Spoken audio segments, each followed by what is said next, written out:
Hello friends, आज आपण पाहणार आहोत नाच ग घुमा हा चित्रपट. मूव्हीची सुरुवात होती राणीपासून.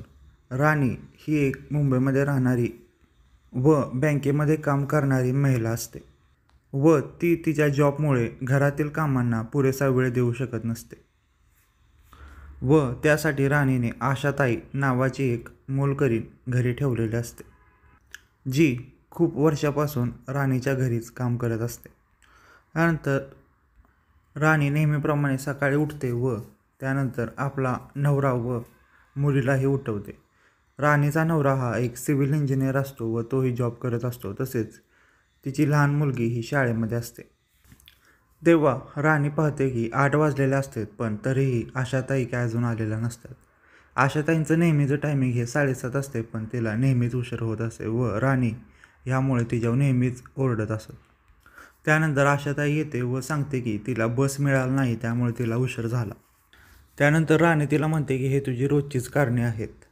त्यानंतर आशाताई आपल्या कामाला लागतात व राणी ही तिच्या योगा इन्स्ट्रक्टरबरोबर योगा करत असते. पण तिचे योगामध्ये जास्त लक्ष नसून आशाताईंकडेच असते की आशाताईंनी संपलेल्या भाज्या आणल्या का नाहीत, भाजीमध्ये योग्य ते तेल वापरतात का नाहीत व बाकीच्या गोष्टी. त्यानंतर राणी तिच्यावर थोडे ओरडते, पण आशाताई मी सगळी कामे नीट करेन असे सांगते. त्यानंतर आपण पाहतो की एका योगाच्या पोझिशनमध्ये तिला एक पार्टनरची गरज असते, त्यामुळे ती आशाताईला बोलवते व दोघी मिळून योगा करतात. तिथून आपल्याला संभाषणातून कळते की राणीच्या बँकेमध्ये एक योगा कॉम्पिटिशन असते व त्यासाठीच ती एवढी तयारी करत असते. राणी व तिचा नवरा दोघेही आपल्या जॉबमध्ये बिझी असल्यामुळे आशाताई त्यांच्या घरी 12 तास काम करत असत व त्यांच्या मुलीची काळजीही आशाताईच घेत होत्या. आशाताई तिच्या मुलीची काळजी खूपच चांगल्या पद्धतीने घेत होती, त्यामुळे राणी तिला नोकरीवरून काढूही शकत नव्हती. आशा बँकेत जाण्यासाठी तयारच होत असते तोवर तिला तिच्या आईचा फोन येतो व आई फोनवरून तिच्या सुनेची कंप्लेंट करत असते. आशा फोनवर बोलत बोलतच आवरत असते. त्यानंतर आशा तिच्या आईला म्हणते की मी तुला परत फोन करते, तर तिची आई म्हणते की परत माझ्या सिरियल चालू होतील, त्यामुळे मी तुझ्याबरोबर परत बोलू शकत नाही. आशा व तिचा नवरा कामावरती जाण्यासाठी निघतात. थोडं पुढे गेल्यानंतर आशाच्या लक्षात येते की ती तिचा मोबाईल विसरलेली आहे व पर्सही. ती आशाताईंना फोन करते, पण तिचा फोन बिझी येत होता. त्यामुळे ती परत घरामध्ये येते तर पाहते की आशाताई अजूनही फोनवरती बोलत असतात. हे पाहून राणीला खूपच राग येतो व ती आशाताईंना रागवू लागते. तसेच ती सकाळीही झालेल्या गोष्टीचा राग इथे काढू लागते. जसे की आशाताई बटाटे आणायला विसरलेले असतात, तेव्हा आशाताई म्हणतात की मी तुमच्यासारखेच विसरू शकते जसे तुम्ही आत्ता पर्स नेण्यासाठी विसरला व आशाताई राणीला बोलू लागतात.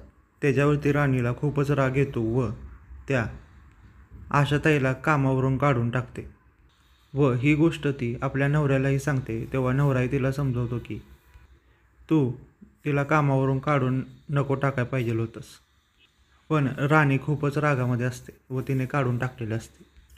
त्यानंतर राणी बँकेमध्ये पोचते व तिला खूपच उशीर झालेला असतो, त्यामुळे तिचे बॉसही तिला ओरडतात. त्यामुळे राणीला खूपच वाईट वाटते. तसेच तिला उद्यापासून सर्व घरातील कामे करावी लागणार होते, त्याचेही तिला टेन्शन आलेले असते. राणीची कलीग कल्याणी तिला एका मोलकरणीचा पत्ता देते.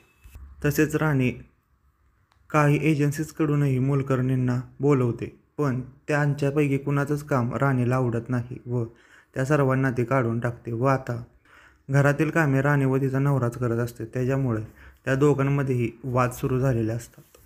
इकडे आपण पाहतो की आशाताई काम हुडकत असतात, पण त्यांनाही 12 तासाचे काम मिळत नसते. त्यांना 1-2 तासाचे काम मिळत असते, पण तिथून परत दुसरीकडे कामाला जायचं हे त्यांना जमत नसते. तसेच इकडे राणी ही आता कामवाली बाई हुडकून दमलेली असते. तिला पाहिजेल अशी कामवाली मिळत नसते. त्यामुळे ती आपली कलीग कल्याणीला सांगते की तू आशाताईंना कॉल कर व त्यांना राणीबरोबर बोलायला सांग व तिला सांग की तू राणीबरोबर बोल, तुला राणी कामावरती ठेवून घेईल परत. व त्यानुसार आशा आता राणीला कॉल करते व आशा राणीला म्हणते की मला अजून एक चान्स द्या. तसेच राणीलाही आशाला कामावरती ठेवायचे असते, त्यामुळे तीही लगेच हो म्हणते व आशाताई परत राणीच्या घरी कामावरती यायला लागतात. आशाताई परत आल्यामुळे राणी खूपच रिलॅक्स झालेली असते. त्यानंतर आपण पाहतो की राणी एका दिवशी बँकेतून घरी येत असताना तिला कळते की तिच्या शेजारच्या घरी चोरी झालेली असते व चोरीच्या चौकशीसाठी पोलीस आशाताईंनाही घेऊन गेलेले असतात.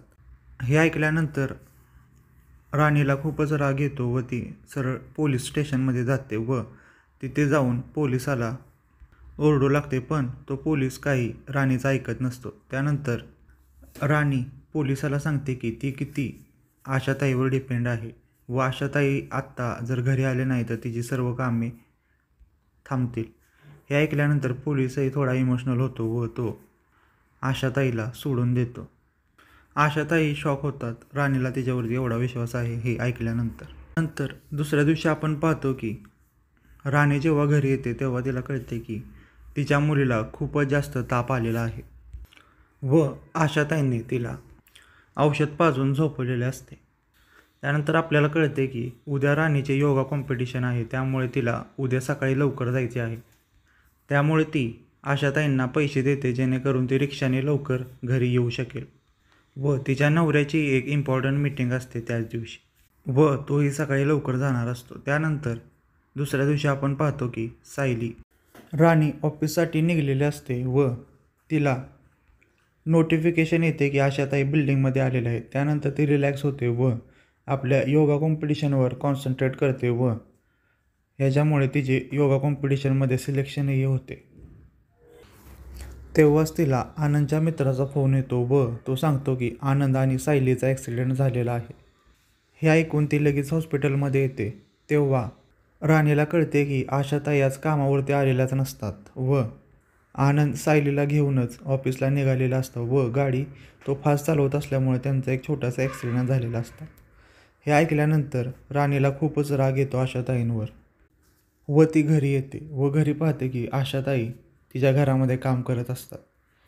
हे पाहून राणी आशाताईंच्या हाताला धरते व तिला घरातून बाहेर काढायला लागते व तिला खूपच राग आलेला असतो आशाताईंवरती व तिला ह्यासाठी राग आलेला असतो की आशाताईंनी तिला खोटं बोललेलं असते. यामुळे ती तिला घरातून बाहेर काढते व तिला सांगते की तुझ्यामुळे आनंद आणि सायलीचा ॲक्सिडेंट झाला व ह्याच्यानंतर मला तुझे कधीही तोंड बघायचे नाही आहे व राणी आशाताईला सांगते की ह्यानंतर परत कधीही तू आमच्या घरी येऊ नकोस. हे ऐकल्यानंतर आशाताईंनाही खूप वाईट वाटते व त्याही तिथून निघून जातात. त्यानंतर राणीला परत तोच प्रॉब्लेम आलेला असतो एक चांगली मोलकरीण हुडकण्याचा व ती इकडे तिकडे शोधतही असते चांगली मोलकरीण, पण तिला कोणीही मिळत नसते. तसेच घरातील सर्व कामंही आता तिलाच करायला लागत होते, त्यामुळे तिची खूपच चिडचिड होत असते. त्यानंतर एक दिवशी ती कामामध्ये व्यस्त असताना पाहते की तिला सायलीच्या टीचरचे खूप सारे मिस कॉल आलेले असतात. ॲक्च्युली त्या दिवशी सायलीची शाळा लवकर सुटलेली असते व ती सायलीला घ्यायला विसरलेली असते. त्यानंतर राणी टीचरला कॉलबॅक करते तेव्हा टीचर तिला सांगतात की तिने खूप वेळा राणीला कॉल केला पण तिने काय फोन उचलला नाही. त्यानंतर तिच्या नवऱ्याचाही कॉल काय लागला नाही आनंदचा, त्यामुळे तिने शेवटी आशाताईंना कॉल केला व आता सायली ही आशाताईंकडे असते. आशाताई तिला आपल्याबरोबर घेऊन गेलेलं असतात. हे ऐकल्यानंतर राणीला खूपच टेन्शन येते व ती तिच्या नवऱ्याला कॉल करते व सर्व काही सांगते व लवकरात लवकर घरी यायलाही सांगते त्याला. त्यानंतर राणी टेन्शनमध्येच बिल्डिंगकडे येते. तेव्हा ती पाहते की आशाताई व सायली दोघेही बिल्डिंगच्या खालीच थांबलेले असतात व आशाताईंनी सायलीला सुखरूपपणे घरी आणलेले असते. हे सर्व पाहिल्यानंतर राणीला खूपच वाईट वाटते की तिने आशाताईबद्दल काय काय विचार केला. त्यानंतर राणी सायलीला घेऊन घरी जाते पण ती आशाबरोबर काहीही बोलत नाही. त्यानंतर एके दिवशी आनंदचा राणीला कॉल येतो की घरी लवकर आपल्याला 2-2 बायका मिळालेल्या आहेत. त्यानंतर आनंदामध्ये राणी जेव्हा घरी येते तेव्हा पाहते की तिची आई व तिची सासू ह्या दोघी घरी आलेल्या असतात व त्या दोघीही आता मिळून राणीला टॉन्ट मारत असतात. ॲक्च्युली राणीची आई ही सतत तिला काम न करण्यामुळे टॉन्ट मारत असते. त्यानंतर आपण पाहतो की ह्या दोघी आल्यामुळे राणी व आनंद ह्या दोघांनाही थोडं टेन्शन आलेलं असतं, कारण ह्या दोघी मिळून ह्या दोघांना खूपच त्रास देत असतात व राणीला कळत नसते की आता काय करावे. त्यानंतर आपण पाहतो की दुसऱ्या दिवशी राणी व तिची कलिक कल्याणी ह्या दोघी कुठेतरी जात असतात. तेव्हाच कल्याणीचा ॲक्सिडेंट होतो व तिला आता चालता येत नसते. त्यामुळे राणीला खूपच टेन्शन येते, कारण दुसऱ्या दिवशी त्यांच्या योगा कॉम्पिटिशनचं फायनल असते व कल्याणी तिची पार्टनर असते व आता तिला चालता येत नसते. ॲक्च्युली राणीला लहानपणापासूनच योगाचा खूपच आवड असते व त्यामुळे तिला काहीही करून हे कॉम्पिटिशन जिंकायचे असते. पण आता कल्याणी नसल्यामुळे तिला खूपच अवघड जाणार होते व राणी खूपच इमोशनल होऊन घरी आलेले असते. तेव्हा तिची आई व तिची सास तिला सहारा देत सांगतात की बायकांबरोबर असेच होते, लवकर लवकर त्यांचे लग्न केले जाते व लग्नानंतर मुलं व संसार ह्याच्यामध्येच बायका अडकून बसतात व त्या त्यांची हौसमौज काहीच पूर्ण करू शकत नाहीत. त्यानंतर आपण पाहतो की राणीला तिच्या कलिगचा कॉल येतो व ती सांगते की तिच्याबरोबर पार्टनर म्हणून दुसरं कोणीही चालू शकते.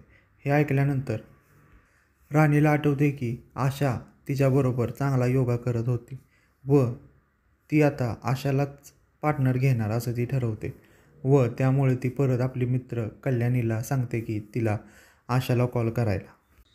पण कल्याणी जेव्हा आशाला कॉल करते तेव्हा आशा राणीला फोन करण्यासाठी नकार देते व तसेच ती सांगते की तिने आता दुसरीकडे काम सुरू केलेले आहे. हे ऐकल्यानंतर राणीला खूपच वाईट वाटते व ती ठरवते की राणीकडे तिच्या घरी जाऊन आपण तिच्याबरोबर बोलायचे व ती राणीच्या घरी दुसऱ्या दिवशी जाते सकाळी. तेव्हा ती पाहते की आशा पाणी भरत असते. त्यामुळे ती काहीही न बोलता हळूहळू तिच्या मागून जायला लागते. तेव्हा ती पाहते की आशाचा नवरा तिच्यावरती खूपच ओरडत असतो व तिच्यावरती आता हात उचलणारच असतो. तेवढ्यामध्येच राणी तिथे येते व ती आशाच्या नवऱ्याला धमकी देते व सांगते की जर परत हात उचलायचा प्रयत्न केलास तर पोलिसांना बोलवेन. हे ऐकल्यानंतर तिचा नवरा घरातून पळून जातो. त्यानंतर राणी पाहते की आशाच्या मुलाला डोक्याला लागलेले असते तरीही आशा कामावरती जात असते. हे पाहून राणी आशाच्या मागोमाग या लागतात व तिला सांगते की परत तू आमच्या घरी कामाला ये. पण आशा राणीला नाही म्हणून सांगते. पण राणी काही आशाचा पाठलाग सोडत नाही व ती जिकडे जिकडे जाते तिकडे तिकडे तिच्या मागून जात असते. आशा बसमध्ये चढली की राणीही तिच्या मागून बसमध्ये चढत असते. तसेच तिने रिक्षा पकडली की तीही त्या रिक्षामध्ये बसत असते. हे सर्व पाहत असताना राणीला कळते की आशेला का लेट होत असेल, कारण पहिल्यांदा तर तिच्या नवऱ्याबरोबर डील करायचं, त्यानंतर एवढ्या गर्दीमध्ये बसमध्ये बसायचं, त्यानंतर रिक्षा पकडायची व एवढं सगळे करून तिच्या घरी यायचं. त्यामुळे नेहमीच तिला लेट होत असत हे आता राणीला कळलेले असते.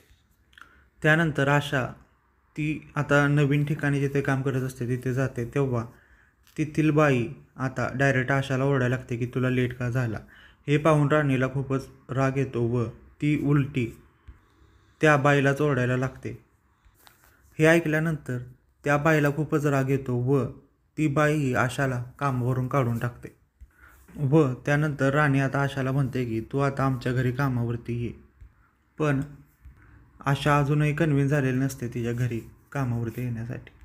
त्यानंतर आशा आता खूपच इमोशनल झालेली असते व ती आता सांगायला लागते की त्या दिवशी जेव्हा सायली आणि आनंदचा ॲक्सिडेंट झाला तेव्हा काय झाले होते. त्या रात्री जेव्हा आशाताई घरी जाते तेव्हा ती पाहते की तिचा मुलगा काहीतरी गोष्टीसाठी जिद्द करत असल्यामुळे तिच्या नवऱ्याने तिच्या मुलाला कानफाड मारलेले असते व तिचा मुलगा खाली पडलेला असतो व त्याच्या डोक्याला लागलेले असते. हे पाहिल्यानंतर आशाताई तिच्या मुलाला हॉस्पिटलमध्ये घेऊन जातात. पण तिथे गेल्यानंतर तिच्या लक्षात येते की तिच्याकडे पैसे नाहीत व तिच्या नवऱ्याकडेही पैसे नसतात. तेव्हा तिला आठवते की राणीने दिलेले पैसे, त्यामुळे ती ते पैसे आपल्या मुलाच्या उपचारासाठी वापरते व तिच्या मुलाला आता ताप आलेला असतो. त्यामुळे ती रात्रभर झोपू शकलेली नसते व ती पाहते की तिचा मोबाईलही पूर्णपणे स्विच ऑफ झालेला असतो. तरीही ती सकाळी राणीच्या घरी यायला निघते. तेव्हा तिच्या लक्षात येते की तिच्याकडे काहीच पैसे नाहीत.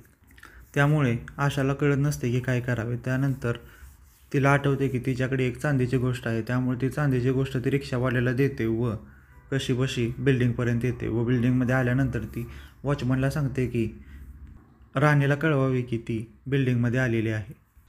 हे सर्व ऐकल्यानंतर राणीला खूपच वाईट वाटते व तिने त्या दिवशी आशाचे काहीही न ऐकता तिला घरातून बाहेर काढलेले असते व राणी आता आशाची माफी मागते व ती म्हणते की मी आता तुला माझ्याकडे येण्यासाठी जबरदस्ती नाही करणार. त्यानंतर आपण दुसऱ्या दिवशी पाहतो की राणी तिच्या कॉम्पिटिशनसाठी एकटीच गेलेली असते. तेव्हाच तिथे आशाही येते व ते दोघे मिळून परफॉर्म करतात व राणी ते कॉम्पिटिशन जिंकतेही व राणी ते कॉम्पिटिशन जिंकल्यानंतर सर्व लोकांना सांगते की आशा तिच्या आयुष्यामध्ये किती इम्पॉर्टंट आहे. ती घरी असल्यामुळे ती रिलॅक्स होऊन कामावरती जाऊ शकते व बाकी सर्व गोष्टीही करू शकते. हे सर्व ऐकल्यानंतर आशाही खूप इमोशनल होते. त्यानंतर आपण पाहतो की त्या दोघींना कॉम्पिटिशन जिंकल्यामुळे एक स्कूटी मिळालेली असते व ती स्कूटी राणी आशाला देऊन टाकते कारण आशाचे स्वप्न असते की एक स्कूटी तिच्याकडे असावी. त्यानंतर दुसऱ्या दिवशी आपण पाहतो की आशा सकाळी 6 वाजताच राणीच्या घरी आलेली असते व ती म्हणते की आपण दोघे मिळून आता योगा करू सकाळी, कारण आता मला बस रिक्षा ह्या सगळ्या झंझटी काहीच कराव्या लागणार नव्हत्या कारण तिच्याकडे आता स्कूटी होती. हे सर्व ऐकल्यानंतर त्या दोघींची परत एक प्रेमळ भांडणे चालू होतात व या ठिकाणी हा चित्रपट संपतो.